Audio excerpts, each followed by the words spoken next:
Next item I picked from another dealer.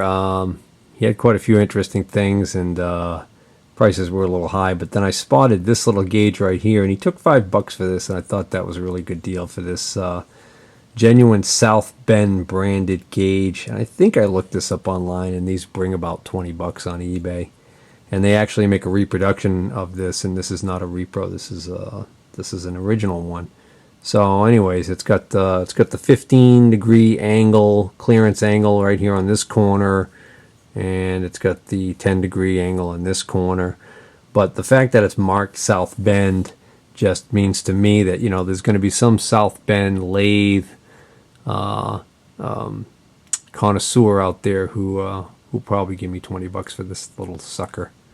So, I'd be happy to pass that along to a South Bend guy. This is a indicator that I had to twist the guy's arm to get him to give this up for $5. But what it is it's an old heeled indicator. Okay, and it's probably actually a might very well be a Federal. And the problem is it's missing the crystal. And it's a miracle that the thing has actually survived to this point. And it's also a .0001 indicator. It says it's jeweled. Big deal. So the hand is bent in just a little bit from probably me having it beating around in the backpack all day. Or it may have been like that a little bit already. Cleaned up with a new crystal in it, this could be a very serviceable early indicator for somebody. Even the nut is there. And I only paid $5 for it, so. Then there was a dealer there who I bought a lamp from for $10, which I'm going to show in a moment. But I also, off the same dealer, I got this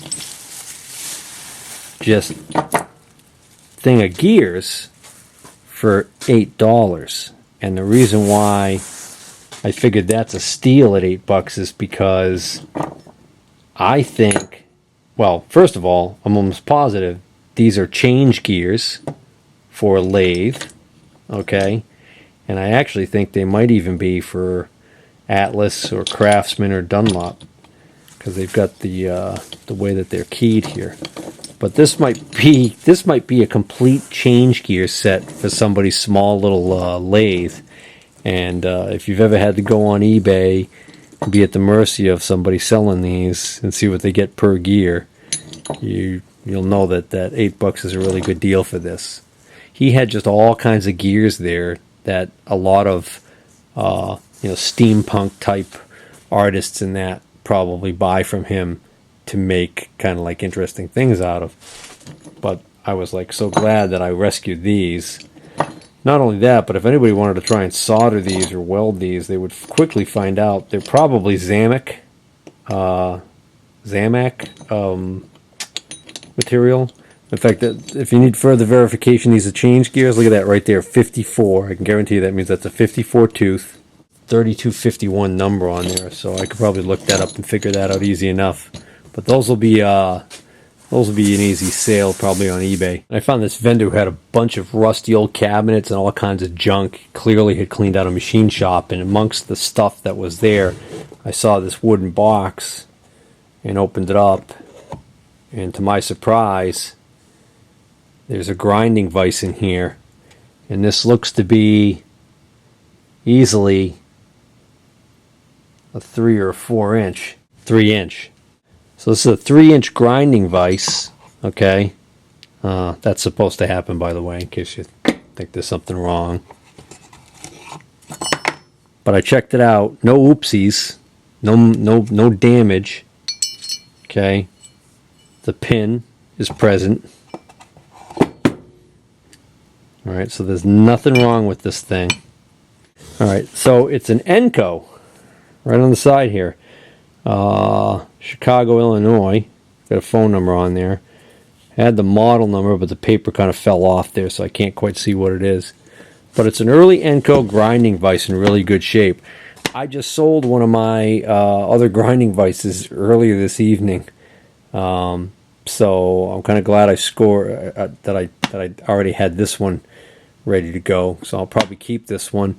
I paid $25 for this. That's a really good deal.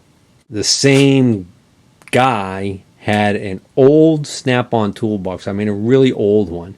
And I was going through the drawers, and the drawers were loaded with grease. I don't know what had happened. And this thing was sitting in the sun cooking. And so it had all this melting grease in the drawers. And then I happened to notice when I was looking at the bottom of one of the drawers, I said, hey, there's some machinist items in this thing. And so I called the guy over and I said, hey, let me ask you something. If I sit here and I pick out all of this stuff that's covered in grease in this thing and throw it all in a bag, would you take $10 for it? And he's like, yeah, sure. So we got a little bit of fun. We got this bag right here I'm going to have to go through. And everything in there is just covered with the most disgusting grease. My hope is that when it cleans up, that the stuff is going to be in great shape because of the grease preserving it, and it's not going to be all rusted, although I can see some rust through the grease. But there is some stuff in there that is, I think, going to make that pile definitely worth the $10 I paid for it after I put a little bit of effort in cleaning it up. So here is that lamp that I paid $10 for. Very kind of neat looking older lamp. Looks like it might have come off of a drafting table or a drawing table. Not necessarily a machine lamp. It's got this bracket on it here, which again makes me think that it was mounted to a desk or something like that. Okay. So not the earliest or coolest looking one I've seen. Got an incandescent bulb in there. Great thing about these is just unscrew it, and used to put the compact fluorescence in there. Now put the nice big bright very white LEDs in there, and it makes a great task lamp. So I was happy to get that for $10. Figured give you a wider shot just to give you an idea how long those arms are. So that would be good to maybe clamp to the back of like my workbench here, you know, and use as a task lamp when I'm working on the bench. Looks like I need to invest in some more cleaning fluid for the parts washer. It's just not flowing that great because the level's a little low. Alright, let's clean up this stuff that was all greasy in the toolbox and see how I made out.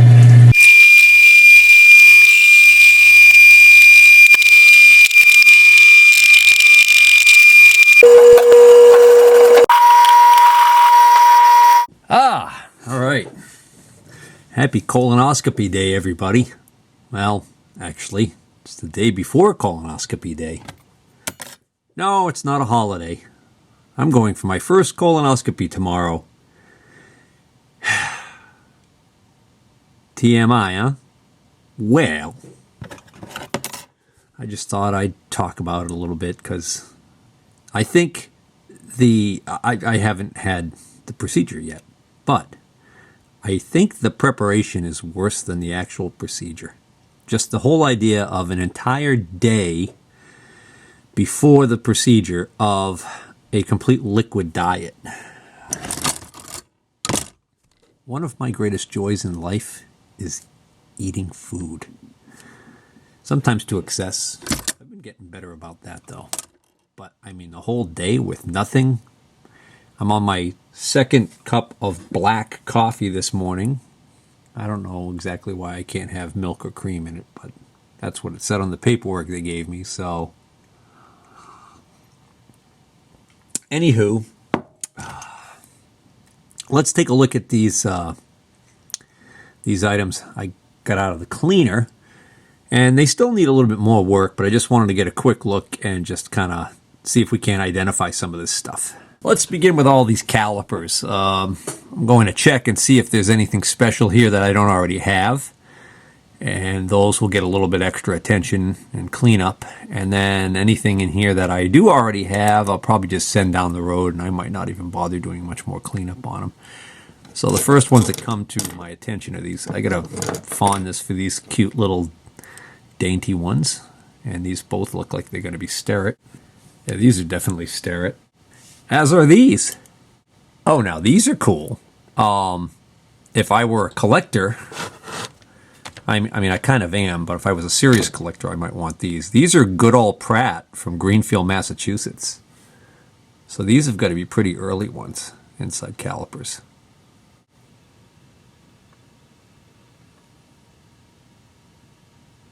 These dividers are also good old Pratt. So they are the same series by the looks of it. And these outside calipers are good old Pratt. So that's a nice little score there. And there was no way I was going to be able to identify them, or anyone else was going to be able to identify them with the goop that was all over them. Well, I just checked, and I already have both of these little calipers right here in Starrett. I've limited my collecting of these little calipers to the Starrett brand name for the most part, so I don't think I'll keep those good old Pratts. I'm going to sell the three of them for 20 or 25 bucks, I figure. I just want to give you a quick tip about identifying Starrett calipers. Starrett calipers often are marked by the manufacturer's name, but they almost never have part numbers on them. So sometimes it can get confusing. So this style right here are the toolmaker's calipers, and the toolmaker's calipers are the more precision, expensive versions of these calipers. And these would be the 274 and 275 and 277 series would all be in the toolmaker caliper category. And the way you can identify toolmaker calipers are that the actual legs are made from round stock. So they start with round stock. So you can actually see that this is actually round, and then it's bent and then flattened. But the main body, the main starting material is round stock. You can really see it on these here. And then they taper down. So that's toolmaker calipers, as opposed to the what's known as the Fay spring type series of caliper. The Fay caliper uses square stock. It tends to be the larger ones, and it'll have this part right here, instead of being round. Oops, sorry, out of frame. This part right here on the Fay calipers, instead of being round, will be square stock.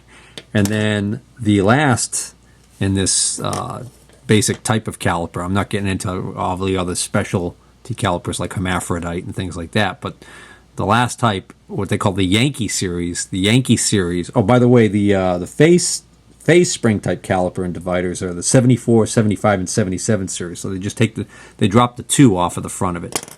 And then the Yankee series of caliper, they actually use flat stock to make the caliper. The legs of the caliper are made out of flat stock, and those would be the 73, 79, and 83 series. And then the reason why there's 3 numbers in each series is that the points that are on them. So these are inside calipers, so these are 274s. These are outside calipers, so these are 275s. And then the last would be the ones that come to a sharp point, which are the dividers. Those would be the 277s. I have no idea why there is no 276, but anyways. The other thing to keep in mind is you want to look closely. There is also a series of calipers that they came out with that are designed for measuring threads. And the thread measuring calipers actually, they can look very similar at first glance, but what they have different is that these points right here will come down to a thin taper. And those are the 179 and 184 series, whereas the 179 would be the outside thread measuring calipers, and the 179s, I'm sorry, the 179s would be the outside, and the 184s would be the inside series. And last but not least, the way that they identify them in the catalog is they identify the individual sizes, that is, would be by a dash number. So, for instance, they have in this series, they had the 2-inch, the 3-inch, the 4-inch, and the 6-inch. So a 274-2 would be a 2-inch inside caliper, where a 275-6 would be the outside caliper only in 6-inch size. And if you're curious about how they determine that measurement, the measurement is actually a measurement from the tip of the leg to the fulcrum, which is the center of that little circle there, the pivot point. So these would be the 3-inch. So these, because they're in the Toolmaker series, means that the first number is going to be a 2. Because it's a inside caliper, the next two numbers are going to be 74. And because it's a 3-inch, it's a 274-3. 4 more items that were buried in the grease. This right here is a little 6-inch Starrett scale that I'm not going to even bother trying to clean that up any further because, unfortunately, down this end right here, it's badly bent and damaged. It almost looks like somebody was using that. I can't imagine anybody would try and pry something with this. So that looks to me more like that actually got maybe like the drawer at some point was closed on it. That pretty much makes that junk. This is a general hardware drill and wire gauge index for machine screw taps. Alright, I've already got one of these. That's, probably worth $2 or $3. It should clean up better than that, but it won't clean up spotless. This was a nice little tool. I don't know how well it's going to clean up though. This is a Union tool from Orange, Massachusetts. It's like a pocket caliper.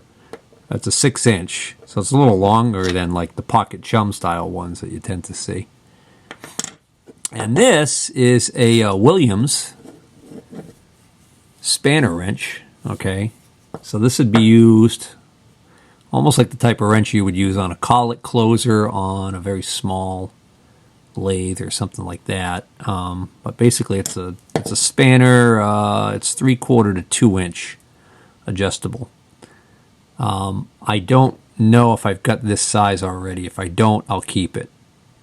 I really kind of like the look of this little 6-inch general pocket caliper. I was even contemplating keeping it for myself. I may still. Unfortunately, after further cleanup, I could see that there's some pretty bad staining here that's not going to come out.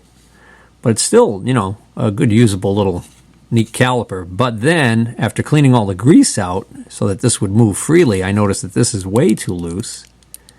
And what's going on here is that there is a jib screw missing. So if I could find a little tiny grub screw to go in there. The jib is actually still in there. I can see it.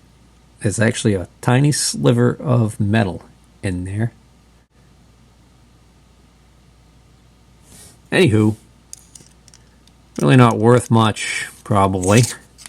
Haven't been able to really find any on eBay. Plenty of, inside and outside spring calipers by General Tool. But as far as this goes, didn't find anything. So, I don't know. This is the last of the stuff that was in the grease. This blade and these 3 pieces were all together. And it sure looks like what I've got here is a pretty complete set. 12-inch Starrett combination square. I take that back. This is a Union tool. Yes, indeed. The bevel protractor is clearly marked Union tool right here, as is the blade. The center finder attachment is not marked. These often are not. But because the style of the screw matches, I have no reason to believe that this isn't a complete set. And the bubble, little vial, is not broken. So I'm going to make that a cheap set for somebody. Alright guys, only a few more items to show you in this series here from Brimfield. I came across a guy who had quite a bit of junk, not really valuable stuff. A lot of it should have probably been scrap, but amongst his items I saw this on the table, and when I asked him how much he wanted for it and I got the price, I decided I had to have it. up until that point, I was thinking to myself, boy, you shouldn't even ask, because you know you don't want to take that home because you really don't need it. And it's really kind of,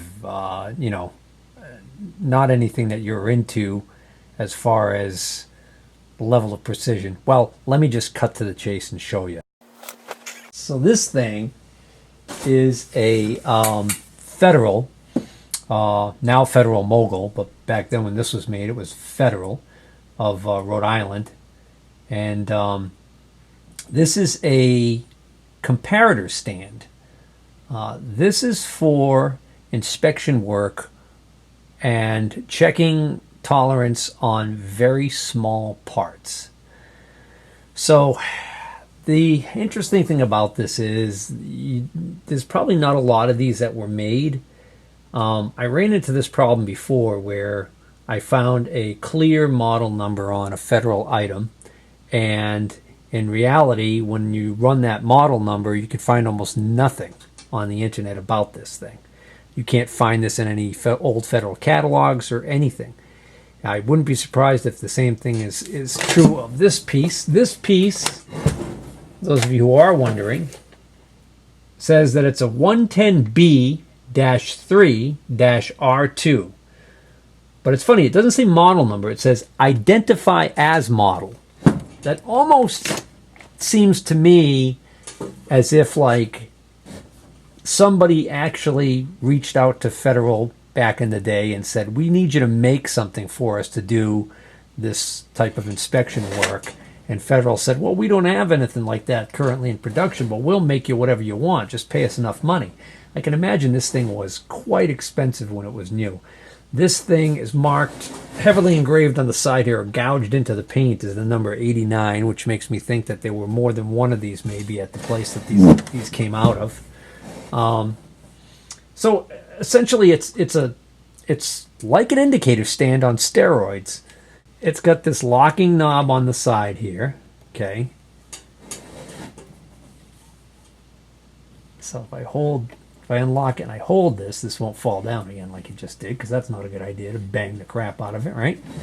Precision instrument. So this is your course adjustment for height, and then you lock it. Okay. This, I honestly do not know what that is. We'll get to that in a second. Maybe we need something on the platen, or this is commonly referred to as an anvil. By design, it looks like it's designed so that it can be flipped over on the other side. This has got surface rust on it. It shouldn't be like that, obviously. The finish on the cast iron here is coming off. It's kind of in rough shape. This could be, somebody like, one of these guys who are just like really into this metrology stuff, like Tom Lipton. They could really do a nice job of restoring something like this. Sadly enough, those guys aren't here. They're not local to me. They're far enough away that by the time we end up shipping the thing and agree on a price, they might not even be interested. Plus, I don't even know if I want to sell it myself. I mean, like I said, I don't need it. I already bought one of these dinosaurs because I fell in love with it. So, and I'm going to put that up here side by side next to this one. But let's finish talking about this one. So this device right here, this large indicator, is actually what's called a microcator, I believe. Or microcator might be a trade name that's unique to the Johansson company. So this might be actually a just a comparator. All right. So the resolution on this thing is nuts. Let me show you. So you can see it's got quite a large field of deflection it's capable of in that window. But check out what it says the resolution is. So how about that? Got enough zeros there before that 5? So I never seem to get this right. All right, so it's 0.00005. So the 5 is 5 places to the right of the decimal point. So that should be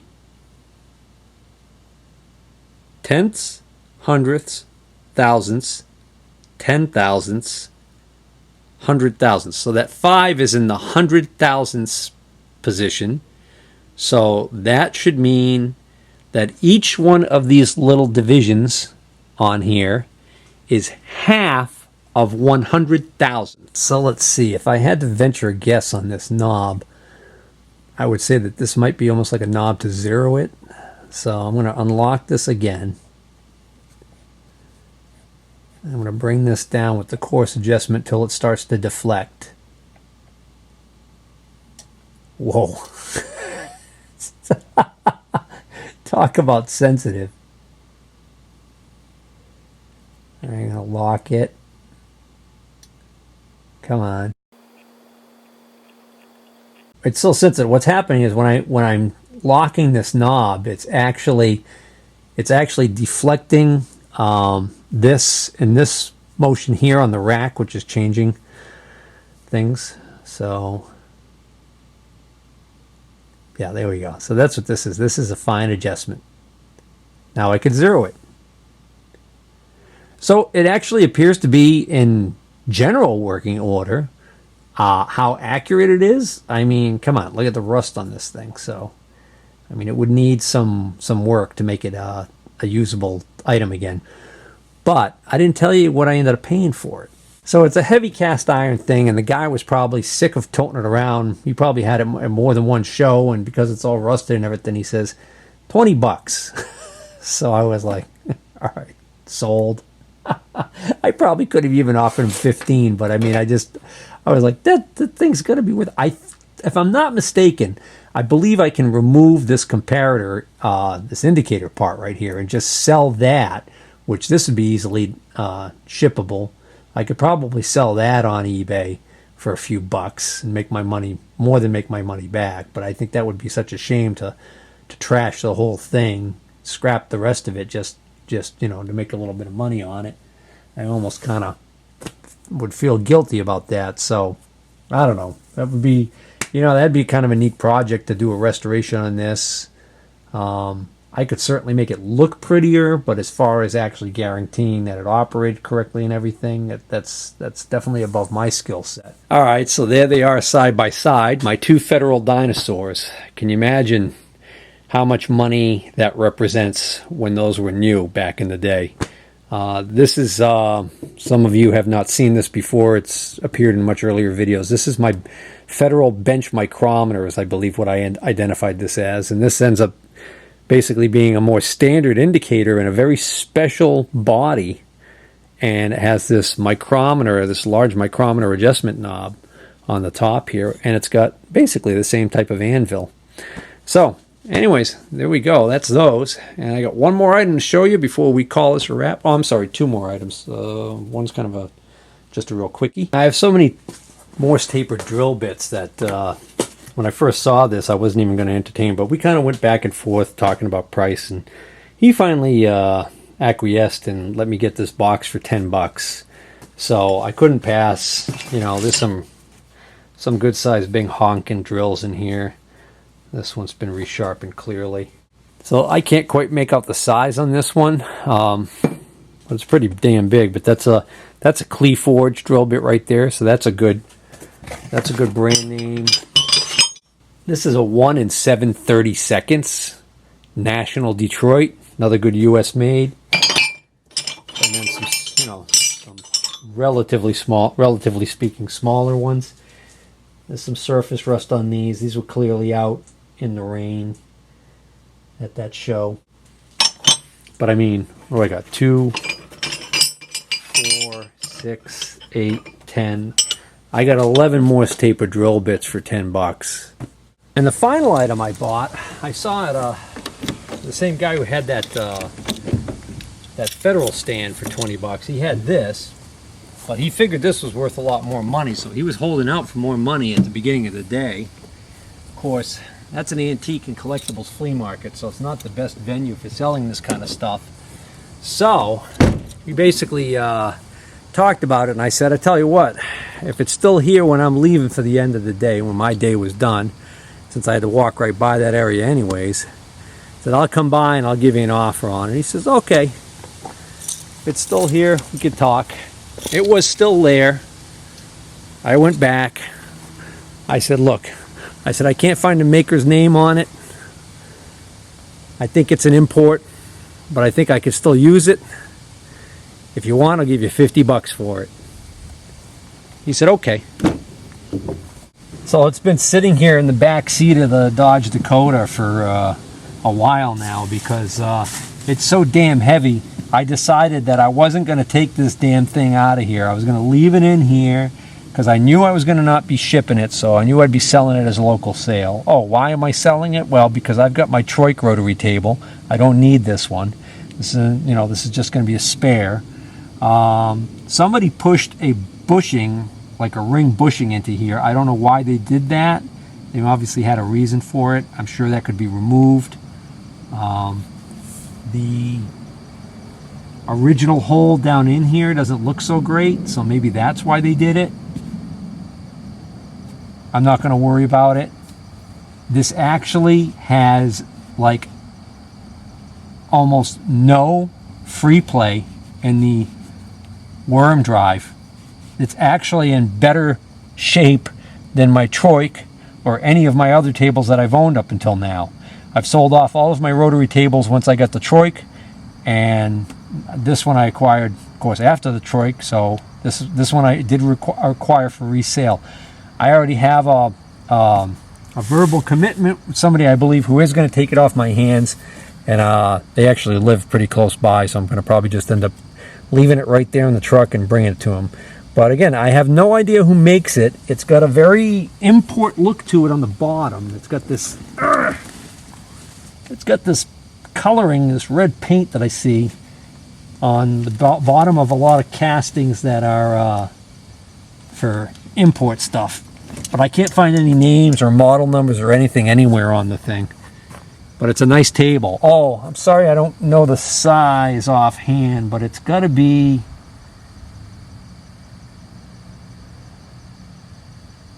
let's see. It's got to be at least a 12-inch. So I did pretty good on that.